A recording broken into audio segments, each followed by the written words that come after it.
la entrevista. Hoy tenemos un buen amigo, voy a empezar por ahí, también un gran economista, pero sobre todo una brújula que nos puede dar luz de dónde estamos y hacia dónde vamos. Carlos Rodríguez Brown, muchísimas gracias por estar con nosotros en Método Free. Encantado, ¿qué tal estás? Pues fenomenal, con los ojos muy bien abiertos para poder ser capaces de intentar atisbar qué es lo que nos viene. Carlos, vamos a empezar a coger angulatura. Estamos a 3 de febrero. ¿Dónde estamos? Momentos de incertidumbre. ¿Cuál crees, a tu modo de ver, que son las principales variables que tenemos que poner atención?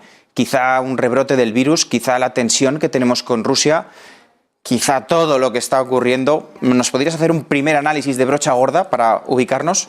Hombre, yo espero que no estemos encaminados a una gran catástrofe. Yo creo que esas cosas se van a arreglar. Sin embargo, hay problemas de fondo, ¿no? Problemas de fondo. Aunque la economía se recupere, nosotros tenemos un horizonte inflacionario. Y a mí me parece que ese problema, junto con el desequilibrio de las finanzas públicas, son los dos asuntos que merecerían más la atención de las personas corrientes, no solamente, como decías tú, de los gobiernos, las empresas, sino también de las familias. Porque, sobre todo en el caso de la inflación, no había costumbre, no estábamos acostumbrados. Así que yo diría que esos son los problemas. Muy interesante. Carlos, hablamos muchas veces de que la inflación o el IPC, ¿a quién perjudica más? Vamos a coger un poquito foco, porque parece que la inflación, la pérdida de poder adquisitivo que podemos tener con los ahorros, hay los que tengan ahorros. Entonces podemos pensar que las clases medias o altas que sí que tengan ahorros van a perder poder adquisitivo.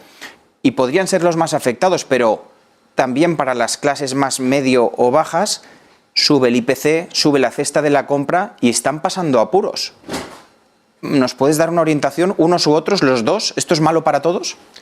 Yo creo que sí. Lo que pasa es que es particularmente malo para las personas que tienen menos defensas. La inflación ha sido llamada el impuesto sobre los pobres. Y las dos ideas son importantes. Primero, es un impuesto. Es un impuesto muy curioso porque no se vota en el Parlamento, ¿eh? Si tú ves el presupuesto, los presupuestos generales del Estado nunca ponen un capítulo, ¿no? Vamos a decidir, no. Es un impuesto que lo pagan todos los tenedores de efectivo. Y entonces, ¿por qué decimos que es impuesto a los pobres? Porque los pobres, las clases medias, los trabajadores, los pequeños empresarios, autónomos, tienen menos recursos para defenderse de este ataque. Por eso digo que aunque puede castigar al conjunto de la economía, lo suele hacer, no lo castiga a todo el mundo por igual. Es particularmente cruel la inflación con los trabajadores, las clases medias, la ciudadanía en general. Carlos, con tu habitual capacidad que tienes como profesor, me interesa mucho que la gente entienda cómo la inflación y el IPC puede estar más o menos vinculada a los tipos de interés. Pero como hablamos de familias, del ahorro de las familias en Método Free, se habla de potenciales ya subidas de tipos. Estamos viendo la FED, el Banco Central Europeo. ¿Esto va a afectar a la financiación de los estados, de los países, o va a llegar más pronto que tarde a las hipotecas de las familias que nos están viendo, a los créditos al consumo? Es decir, ¿hay una vinculación directa e inminente con esta subida de la inflación que estamos viviendo? Por supuesto que están vinculados, entre otras cosas porque la inflación, como intuyeron ya nuestros escolásticos en el siglo XVII, la inflación es un fenómeno monetario, o sea que tiene que ver con quien controla el dinero, y quien controla el dinero pues son los estados a través de los bancos centrales. O sea que por supuesto que las dos son caras de la misma moneda. A mí me hace gracia cuando se dice ahora, los bancos centrales van a luchar contra la inflación. Yo siempre digo, qué curioso, eso es como si Drácula dijera, voy a luchar contra los vampiros. No, mire usted, la inflación tiene que ver con la política que hicieron los bancos centrales antes, con una gran expansión monetaria, unos tipos de interés artificialmente reprimidos que al final dan lugar a unos saltos inflacionarios. O sea que sí, efectivamente tenemos que prepararnos para ese doble horizonte que está vinculado entre sí. Precios más altos, tipos más altos. Carlos, hay colesterol, dicen, del bueno y del malo. La inflación es que estábamos en unos tipos de interés absolutamente anómalos. O sea, tener un Euribor en menos 0,5 era de espérate que lo entienda bien, cómo podemos estar viviendo lo que estábamos viviendo. Hace falta un poquito de inflación, pero ¿qué es peor? ¿Una situación como la que teníamos provocada por el Banco Central Europeo, que estábamos, permíteme la expresión, dopados. La economía quizá estuviera dopada para intentar recuperar ritmo. ¿Y qué nos ha ocurrido? Que nos viene una crisis en un momento donde ya estábamos un poco dopados. Entonces ahora, qué debate tan importante, ¿no? Empezar a retirar estímulos y, por tanto, frenar la recuperación o luchar contra la inflación. ¿Qué debería de hacerse? Hombre, primero no tendrían que haber hecho lo que hicieron. Eso es lo primero. Una vez que están en esta situación, que es muy inestable, lo que van a intentar los bancos centrales, que son organismos políticos al fin y al cabo, es que nadie les eche la culpa. Es decir, de alguna manera se van a intentar ponerse de perfil. ¿Por qué? Porque una política de subida de tipos, de retirada de estímulos, como dices tú, lo que hace es impactar sobre el crecimiento. Y entonces los bancos centrales y los gobiernos en general no quieren que nadie les señale con el dedo diciéndole tú, Pablo, tú eres el responsable, ¿no? Entonces van a intentar hacer una especie de ten con ten para zafarse de esa responsabilidad. La cuestión es, ¿qué impacto puede tener eso sobre las familias? ¿Qué impacto puede tener sobre los ahorradores? Mi sospecha es que la inflación puede que se contenga. Se contenga significa que no llegue al 10. Por supuesto, nada parecido a mi Argentina natal. Yo he vivido la hiperinflación de los años 70 en Buenos Aires y no la recomiendo. Pero aunque la inflación, digamos, se estabilice o se modere en torno al 5 o 6, oye, eso es bastante pérdida de tus ahorros, ¿eh? Sobre todo, como tú bien decías, cuando estamos acostumbrados a que los ahorros metidos en bancos pues no renten. Pongamos un caso muy concreto, Carlos, a ver si te parece bien. Pensemos en todas aquellas personas que nos están viendo que están hipotecados, ¿vale? Para más del 80% de los españoles, la mayor inversión que hace a lo largo de su vida es la propia compra de su vivienda. Aquellos que tengan una hipoteca de 100.000, 200.000, 300.000, es decir, que les pilla un periodo inflacionista, pongamos con una hipoteca a tipo fijo al 1 y pico por ciento, que hay muchos que lo han conseguido. Sí. El estar endeudado ahora una familia con un periodo inflacionista alto, ¿puede decir que le está yendo bien o le está yendo mal? ¿Se entiende? Los antiguos economistas intuyeron que la clave de la inflación no es simplemente que suban todos los precios, sino que cambian los precios relativos. Y con eso hay que tener muchísimo cuidado, porque uno podría decir este razonamiento: oye, si tengo una hipoteca fija al 1%, la inflación es el 5%, pues me va muy bien. Así te puede ir muy bien con respecto a eso, pero ese no es tu único gasto, ni tu único ingreso. ¿Qué pasa con tu salario? Es que tu salario puede perder poder adquisitivo. Normalmente así sucede si tu salario sube menos que la inflación. O sea que la inflación es, como muchas otras cosas en economía, algo complicado y a menudo un caramelo envenenado. Es difícil dar consejos en materia de inversión. Yo soy muy cauto. Siempre que me dicen algo, digo, bueno, yo te elevo mis reflexiones, pero ojo que nadie tiene una bola de cristal. Pero hay un debate ahora, que esto es como, pues igual que quién va a ganar la liga, hay otro debate de los que van a pedir la hipoteca y dicen, ¿a tipo fijo o a tipo variable? Eminentemente, en los últimos años, el 90 y tantos % de las hipotecas que se pedían en España eran a tipo variable, referenciadas al Euribor y demás. Pero parece que la hipoteca a tipo fijo ha ido ganando puntos. La tranquilidad de saber que a 20 o 30 años vas a estar pagando el 1,5% da mucha tranquilidad. ¿Podríamos pensar que tienen los días contados hipotecas a tipo fijo para los que quieran comprar una casa con un tipo de interés del 1,5% si hay una inflación del 6%? ¿Esto es sostenible? ¿Los bancos no se han percatado de que viene la inflación? ¿O es que...?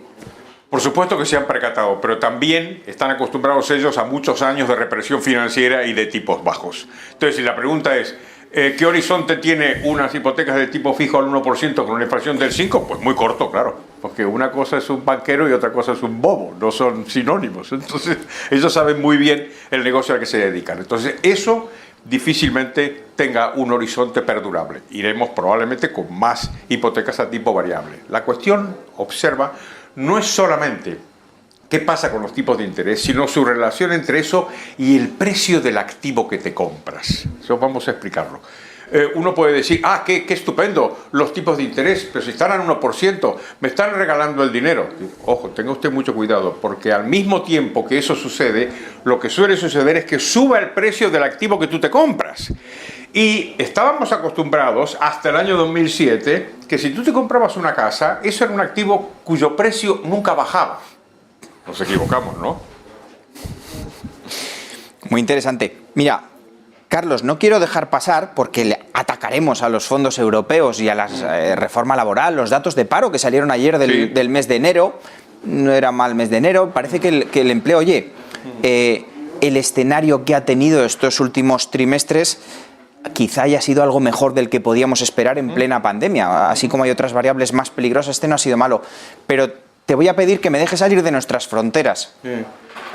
Tenemos una crisis que nadie la esperaba, igual que no vimos venir Filomena, ni el volcán, ni los virus, ni tantas cosas que son impredecibles. En cosa de una semana se ha formado una tensión entre Rusia, no sé si decirlo, Rusia y la OTAN o resto de países por un territorio como Ucrania.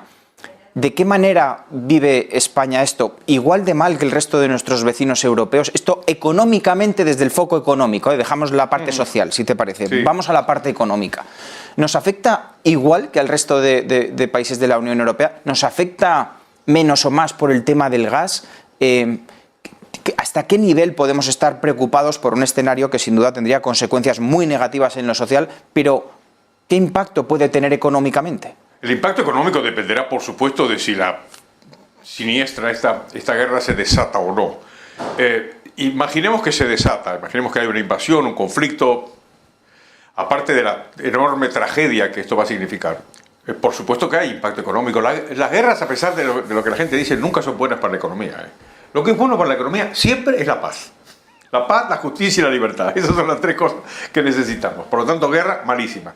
El caso del gas, pues es un caso bien interesante. Nosotros dependemos, según un 10% quizá de nuestro suministro del gas de Rusia. Si se interrumpe, pues vamos a tener un problema que en nuestro caso se complica además por la interrupción del segundo gasoducto que viene de Argelia a través de Marruecos. O sea que ahí tendremos una tensión. El gas, como bien sabemos, no es cualquier cosa. Tiene una capacidad de multiplicación al conjunto de la economía y de elevación de los costes muy considerable. O sea que por supuesto que tiene un impacto económico si se produjera ese escenario y muy negativo.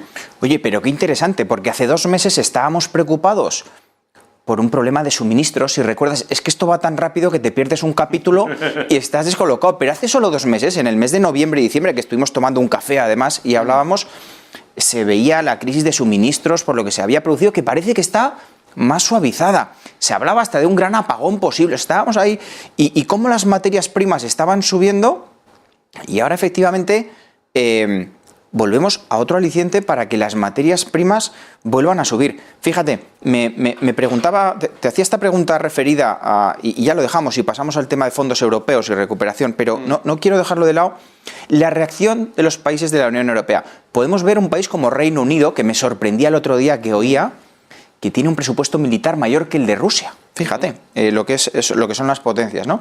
Pero como Reino Unido está de una parte más activa, más beligerante, voy a decir, con Rusia, y cómo parece que Alemania, no sé si decir si está un poco asustada, porque sus gaseoductos vienen más del 90% de allí. Claro. Pero en definitiva nos subirá el precio a todo. O sea, si sube el precio de una materia prima como es el gas por la zona norte, al final subirán los costes energéticos. Inevitablemente vamos a tener más encarecimiento si se produjese esta tensión. A mí me parece que sí, precisamente por lo que tú dices, pero le añadiría algo más. Cuando empiezan a subir los precios, yo siempre digo que el mejor amigo del hombre no es el perro, sino el chivo expiatorio. Entonces, lo que hacemos es buscar rápidamente chivos expiatorios, y desde siempre se ha dicho de que la culpa es o del petróleo o de los alimentos o lo que sea. Hay que tener cuidado con eso, porque lo que hay cuando hay disrupciones son cambios en los precios relativos. Pero no olvidemos de lo que estamos hablando al principio de la charla, Esta expansión monetaria, un año tras otro de los bancos centrales, esta represión artificial, como decías tú, estamos dopados con tipos de interés cero o incluso negativos. Eso tiene un impacto sobre el conjunto de los precios, diferente según cada precio de que se trate, pero es un impacto importante que no podemos olvidar. Carlos, tú eres una persona joven. Eso me gusta muchísimo. Repítelo. Voy a decirlo así. Eres joven, pero has vivido mucho. Entonces, te quería preguntar, porque a veces es que vivimos con tanta emoción todos. El Brexit, parece que siempre el mundo está a punto de acabarse. Con tu visión de perspectiva temporal, de años atrás, de las décadas, ¿estamos en un momento de una volatilidad tan fuerte como la que estamos viviendo? ¿O simplemente estos son ciclos y es que tenemos la realidad tan cerca que estamos un poco más asustados? Pero estamos viviendo algo extraordinario económicamente en la economía, a diferencia de lo que ha podido ocurrir en los últimos 20 o 30 años en España y en la Unión Europea. ¿Estamos en un momento como nos parece, que es de no pestañear mientras vemos un telediario? ¿O es que nos hemos vuelto más caguetas? No es eso. Lo que pasa es que tenemos dos horizontes, uno muy corto y otro largo. El más fácil de ver es el corto, claro. Y por eso, yo siempre digo, si hacemos entrevistas a todos los seres humanos a lo largo de la historia de la humanidad, siempre el resultado a corto plazo de cada momento va a decir qué mal está todo. Qué mal está todo. Si lo ves a largo plazo, pues entonces ves el espectacular progreso que ha tenido la humanidad, sobre todo en los últimos 200 años y sobre todo en los últimos 50. Hay un libro maravilloso de Norberg que se llama Apertura, que explica esto. Entonces, las dos cosas son ciertas, ¿vale? Cuando te encuentras con el problema de corto plazo, dices, ¡qué barbaridad! Esto seguro que no pasó antes. Pues sí que pasó antes. Y lo que no vemos es la tendencia de largo plazo, que la tendencia de largo plazo claramente ha sido positiva. La he visto yo con mi juventud, como dices tú. Carlos, intentaba, no sé si te has dado cuenta o no, porque como somos amigos y me conoces, intentaba con habilidad, como en los restaurantes que dejan el postre, la parte dulce para el final, ir dejando la parte dulce para el final, que era la recuperación, la llegada de los fondos. Pero ahora, mientras escuchaba, iba reflexionando y digo, no sé si estoy dejando la parte dulce o la parte más agria, que es la de la recuperación, que parece que va aflojándose y aplanando unas expectativas de recuperación que daba el Banco de España, la Unión Europea, el Gobierno, y parece que cada día que las vuelven a dar las merman un poquito pensando en 2022 y 2023. La llegada de los fondos se retrasa, y ciertas dudas de cómo se van a repartir, de si van a llegar a las pymes, de si se van a utilizar de verdad para generar empleo privado y remontar. Carlos, ¿vamos hacia una recuperación real, potente y de una subida parecida a lo rápido que hemos caído? Porque claro, es que dicen, no, es que estamos subiendo ya el 5%. Esto tiene trampa. O sea, cuando te pegas un tortazo del 11, recuperar el 5% es el 5% de donde vienes. O sea, claro. Y esto es engañoso. Entonces, ¿qué es lo que viene? Carlos, ¿podemos ver el vaso un poquito medio lleno o no? A mí me gusta verlo medio lleno, aunque por supuesto no sé lo que va a pasar. Yo siempre digo que si yo supiera lo que va a pasar, te aseguro que no me levantaría todos los días a las 5 de la mañana para ir a la radio a trabajar. Sé lo que madrugas. Eso es lo que te mantiene tan joven. Debe ser eso. Entonces, recuperación, sí. Claro que tenemos una recuperación. De hecho, la hemos tenido durante el último año. Yo creo que la seguiremos teniendo. Problemas en el horizonte. Recuerda que te hablé de dos cosas, inflación y finanzas públicas. Mucho cuidado con eso. ¿Por qué? Porque el horizonte que estamos viendo, y lo estamos viendo ahora mismo con nuestro gobierno, es una subida de impuestos. Esta subida de impuestos puede frenar la recuperación. Más la inflación, por supuesto que hay un horizonte bueno, yo diría, con estas amenazas que no podemos ignorar. La cuestión de los fondos europeos. A mí me parece que ha habido, desde luego, yo jamás habría organizado eso. ¿Por qué? Porque los fondos europeos, primero, no son un regalo, Pues yo siempre digo, la última vez que el gasto público fue gratis fue con el maná. El maná sí fue gratis y Dios lo regaló. Después, todo el gasto público se paga. Todos los fondos, todos son impuestos, que van a pagar todos los europeos, también nosotros. Punto uno, ¿va? Los impuestos. Y segundo, los fondos los administran los gobernantes. Y entonces, ¿qué podemos esperar? Pues que no lo hagan del todo bien. Entonces ya empezamos, ya ahora mismo, hoy en la prensa ya está hablando de que el Partido Popular se está quejando porque resulta que el gobierno está ayudando más a los de un lado que a los de otro. En fin, No pondría yo muchas esperanzas en eso, pero siempre es considerado como una especie de cosa mágica. Vamos a crecer gracias a los fondos europeos. No, eso jamás ha sido así. No, el plan Marshall no hizo crecer a Alemania, ¿eh? El milagro alemán no fue por el plan Marshall, sino porque el propio gobierno alemán decidió, vamos a arreglar estas cosas. Estabilizamos la moneda, abrimos los mercados, tenemos impuestos moderados y ahí viene el gran milagro alemán. O sea que no tengamos tanta expectativa de los fondos europeos, aunque sí hagamos lo que tú dices, vigilemos, claro está, que se gasten bien. Carlos, voy a acabar con una reflexión. Mira, hablaba de las familias o de las personas que nos estén viendo, si es bueno o no, les habrá venido mejor o peor si están muy endeudados esta inflación, sí, porque provocará una subida de tipos, la pérdida de poder adquisitivo y demás. Nuestro país culturalmente parece que vivimos de que cuanto más gastemos mejor. Esto nos gobierne quien nos gobierne, siempre andamos con un gasto que ¿cuánto vamos a gastar? Y todo el mundo bien. Y oye, esto funciona con ingresos y gastos, capacidad de ahorrar. Vamos a llegar a una deuda pública que ronda los 140.000 millones de euros. Que se dice, hay que tener cabeza para entender esto. ¿Cómo nos viene a nuestro país? ¿Qué tenemos que hacer para empezar a reducir una deuda que, como nos empiecen a subir los costes de financiación a nuestro país, puede ser un tortazo que todavía no ha llegado, pero que nos empiece a llegar pronto? ¿Un país mucho más endeudado que otros de la Unión Europea? Pues sí, desde luego yo diría que eso es recuerda que te hablé del problema de las finanzas públicas. Este es un problema gravísimo precisamente por lo que tú dices. Magro consuelo le pasa a todo el mundo igual, ¿eh? Hoy hay un editorial en el Wall Street Journal que habla de la deuda pública de Estados Unidos. Estás bien sentado, agárrate bien. Espera, que me agarro. 30 billones de dólares en la deuda pública en Estados Unidos. Y el Wall Street Journal decía, pues lo que estamos hablando aquí, oiga, y si suben los tipos, y entonces vamos a tener un problema de tensión en las finanzas públicas seguro. ¿Qué reflexión se hace desde el punto de vista del ahorrador, el inversor? Pues con mucho cuidado, claro, con muchísimo cuidado. Tengamos cuidado de proteger lo que es nuestro. Los gobiernos rara vez nos ayudan. Y la única esperanza que tenemos es lanzarles señales de que a nosotros no nos van a engañar porque sabemos que son un peligro para nuestros ahorros. Bueno, Carlos, hace un par de semanas tuve a mi hijo pequeño de los 3 que tengo, a Mateo, con fiebre y me recomendaron que le vigilase con el termómetro la fiebre a ver cómo evolucionaba. Te doy gracias porque eres un termómetro de la economía, lo explicas muy clarito, estoy seguro que aportas valor a todos los que nos siguen. Te voy a volver a invitar y te voy a dar la lata porque das luz y la luz siempre nos viene muy bien para tomar decisiones. Muchísimas gracias. Acabamos aquí. Gracias por haber estado con nosotros y al resto de seguidores que estáis con nosotros. Deciros que la semana que viene vamos a centrarnos más puramente en posibles inversiones que vamos a tener. Nos vemos el jueves de la semana que viene en Método Free. Agarraros porque vemos que cada semana aparecen nuevas noticias que vamos a tener que ser capaces de interpretar. Así que nos vemos el jueves. Gracias a todos.